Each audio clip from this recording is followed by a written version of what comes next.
So we're going to talk about microcontroller characteristics right now, the different characteristics of microcontrollers. Now, the reason why this is important for making IoT systems is because when you're making an IoT system, probably the first decision or one of the early decisions about how to implement the system is going to be which microcontroller should you use, right? Now, there are a wide range of choices with microcontrollers, and you're going to have to find one to use. Now, a lot of these decisions are sort of pre-done for you. Like if you work at a company, they use a particular brand. We use Freescale, whatever. That's what you use, right? But even within those constraints, you get, even if you're stuck with, say you're only using Freescale, there's a ton of microcontrollers you can use, all with sort of different properties and things like this. And you got to pick the one that's right for your project. Because another feature of IoT systems is that they are generally constrained, tightly constrained, okay? So it's not like a desktop laptop, right? If you look at a desktop laptop, those things are over-engineered, okay, in the sense that you get some quad-core processors running at, I don't know, 3 gigahertz, something like this. Regular user doesn't use that, okay? In fact, it's running at sort of 2% capacity 99% of the time. And so you start playing a game. Okay, certain games, they will suck up that power. They will use what the computer has.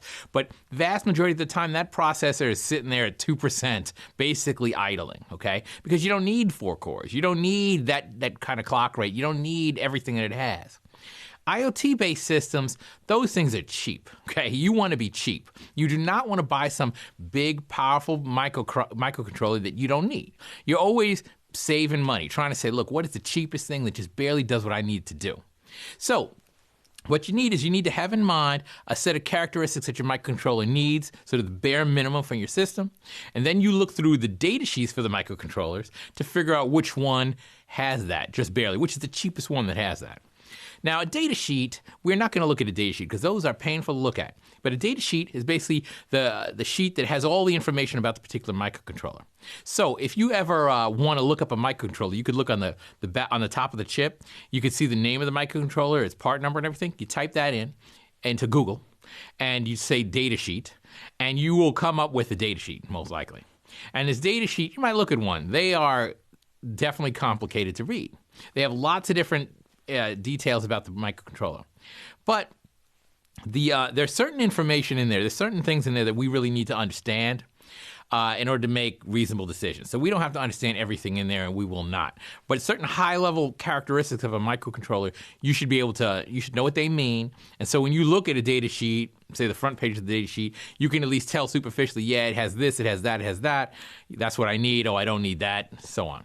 So let's talk about sort of the basic characteristics of microcontrollers that you might look into. And again, also another thing let me mention is that in this class, you won't be making this decision. You're not going to be deciding which microcontroller you're going to use. In this course, we use an Arduino, right? And then the next set of course, we can use Raspberry Pi. We're set with that. But I'm saying outside of the course, when you want to design your own IoT system, you will need to pick a microcontroller.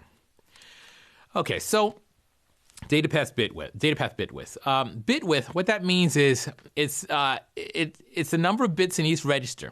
A register is a storage element that stores a number. So the bit width basically tells you the size of most numbers in your system. How many bits? So every number is represented in binary as a series of bits, which are binary digits, either 0 or 1. And the more bits, the better. Okay, so what do I mean by that?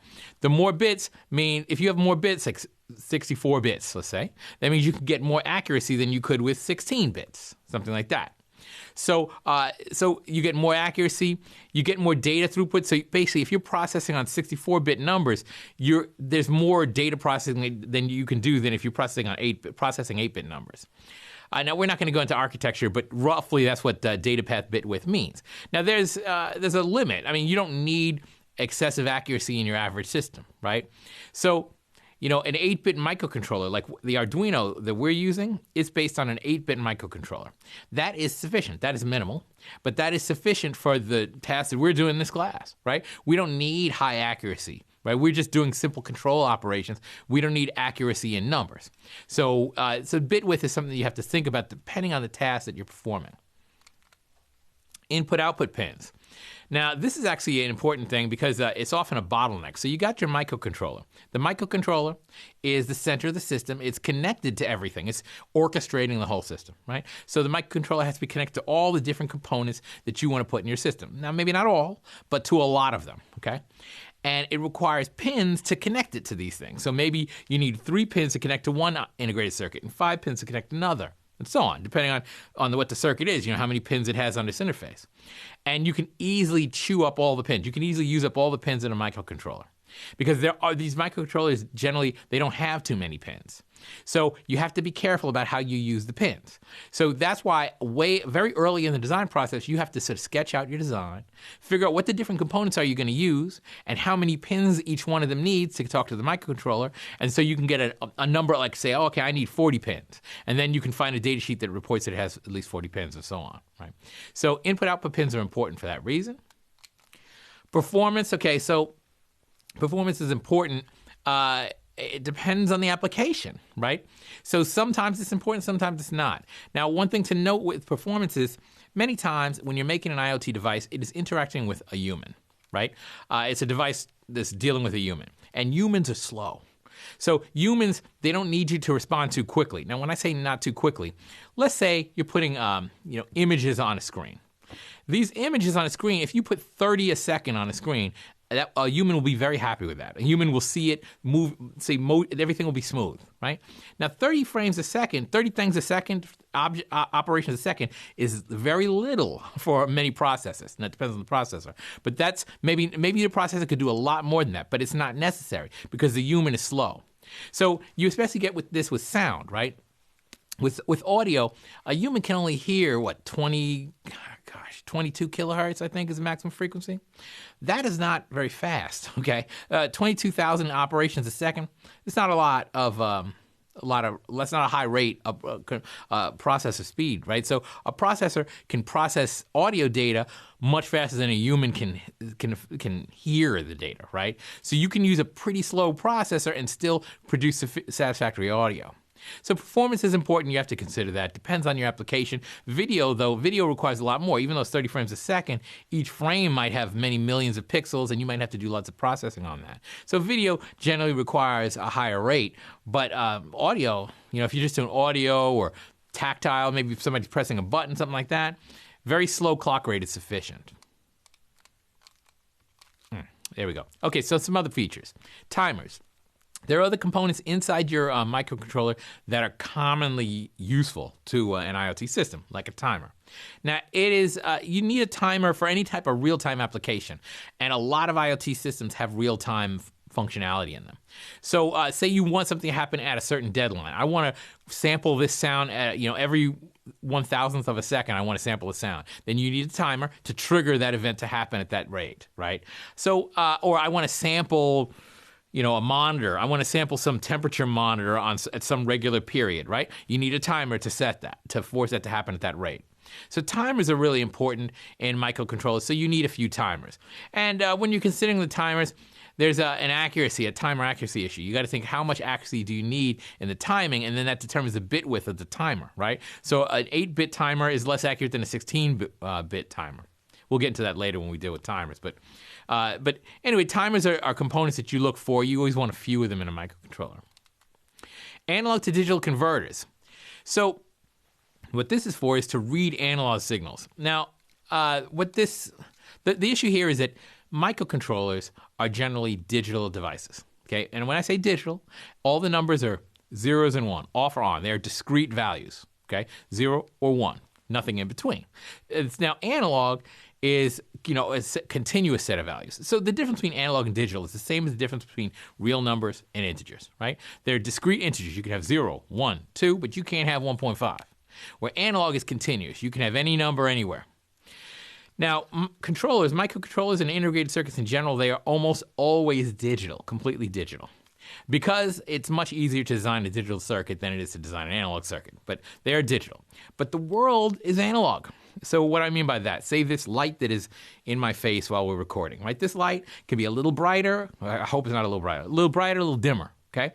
It's not just off or on. They can increase the brightness, decrease it in an analog way. So like phenomena that humans interact with. Sound, right? I can talk a little louder, I can talk a little softer, and so on. So that's an analog phenomenon. So the world is generally analog to the perceptions of a human, but these computers are digital. So if you want an IoT device to process these analog phenomena, it has to convert it into a digital number. So the brightness of this light. Say I want my IoT system to do something when the brightness reaches a certain threshold. It needs to be able to take that analog value of that light brightness, convert it to a digital number that I can use in my code. I can say if brightness is greater than 1,000 or some digital number, right? So analog to digital converters are important in IoT devices because you want to generally, it's very common to take analog phenomena and convert it to digital values that you can process in your code. So A to D converter, analog to digital, A to D, usually want one or more of these in a microcontroller. And I'll note right now, Raspberry Pi does not actually have an analog to digital converter. So that limits it in certain ways. But it is very common for a microcontroller to have at least one analog to digital converter. Low power modes. These are common nowadays too. When I say nowadays, I'm an old guy. So I remember back in the old days when nobody cared about power. There's plenty of power. That's because everything was, things weren't battery powered. Everything was plugged into a wall. Also, microcontrollers were just much slower then, so they didn't consume much power. But nowadays, things are battery driven. Things are fast, right? The clock rate is fast, and the faster it runs, the more power it uses. So power is a very big issue these days when you're doing integrated circuit design and system design. So in integrated circuits, it is very common to have low power modes. In microcontrollers, you can have different low power modes. So the chip doesn't have to be just completely off or completely on. It can have these intermediate modes where certain things are turned on, certain things are turned off, or maybe something is turned on but it's running at a slower rate. Things like this. Maybe you can't use the memory, but it doesn't lose what it's storing, right? So it's got this intermediate state. So there are low power modes built into these microcontrollers commonly. And we're not going to cover that in this class because that's a little more sophisticated than we touch on in this class. But more advanced IoT systems, you're considering low power modes. These things often run off of batteries. You want them to run a long time and not suck down the whole battery, so that you often want them to run in low power mode when it's possible. So you can see this in a data sheet. You can right in the front page probably it'll say that it has certain low power modes. Communication protocol support. So what this is, and we'll get to this more later, but these microcontrollers, they have to communicate with other integrated circuits, okay? And these integrated circuits, the way that they communicate, they use some kind of a communication protocol. A relatively simple communication protocol. The way that they send data to and from each other over a set of pins, it got to be in a certain order with a certain timing and so on. That's the protocol. And we'll get into more detail about these protocols later, but some of them are UART, I2C, SPI. Those are some, actually we'll cover those later in the class. But these are protocols that you can look in a data sheet and say, yes, it supports I2C, yes, it supports SPI, yes, it supports UART, right? Now this is important because when you're making your bigger system, say you want your microcontroller to talk to some SRAM chip, right? This SRAM chip, maybe it talks I2C, but it doesn't talk SPI. If your microcontroller doesn't support I2C, then you have trouble. Now, generally, these microcontrollers nowadays, they mostly support everything, all the ones I just said, and others too. So generally, you have, in most basic microcontrollers, you have a lot of communication protocol support, but you should check just in case. Thank you.